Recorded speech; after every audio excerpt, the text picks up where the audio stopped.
इसलिए तो तुम्हारी कहानी सुरक्षित है। कुछ दिनों पहले चैनल पर कहानियाँ चोरी होने का बहुत शोर मचा हुआ था। अच्छे लेखक लेखिकाएं अपनी अपनी व्यथाएं व्यक्त कर रहे थे। हम भी इंतजार करने लगे कि हमारी भी कहानी कभी कोई चोरी करे तो हम भी अपना दुख परेशानी व्यक्त करें। कहानी न सही कोई हमारी दो लाइन ही चुरा ले, हम तो उसी में ही धन्य हो जाएंगे।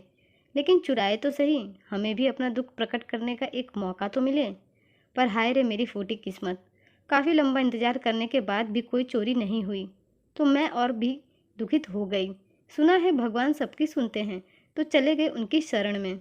दिन रात का समय नहीं देखा और घंटी बजाते हुए बुदबुदाने लगी, मेरी कहानी चोरी करवा दो भगवान, प्लीज़। ज़्यादा नहीं तो थोड़ी ही करवा दो, थोड़ा सा भी चलेगा।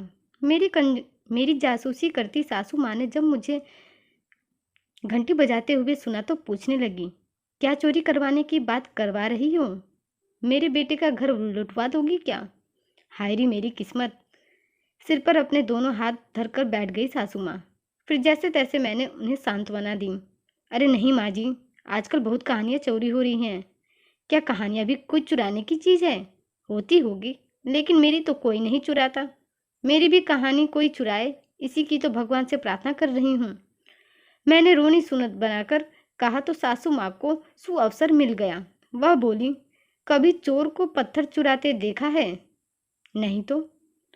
चोर तो अच्छी चीजें चुराएगा, पत्थर जैसी बेकार चीज क्यों चुराएगा?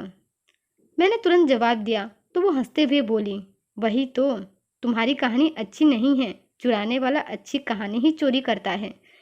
सुनकर मैं सोचने लगी, माँ जी ठीक ही कहती हैं, सच में मेरी कहानी बहुत ही बेकार है। मेरा मन उदास हो गया। मैंने खुद को कमरे में बंद कर लिया। मेरी हालत देखकर पतिदेव पूछ बैठे, क्यों केकई की तरह कोप भवन में मुंह फुलाकर बैठी हो? मैंने कहा, मैं खराब लिखती हूँ, मेरी कहानियाँ तो बहुत बेकार होती हैं, और वगैरह वगैरह।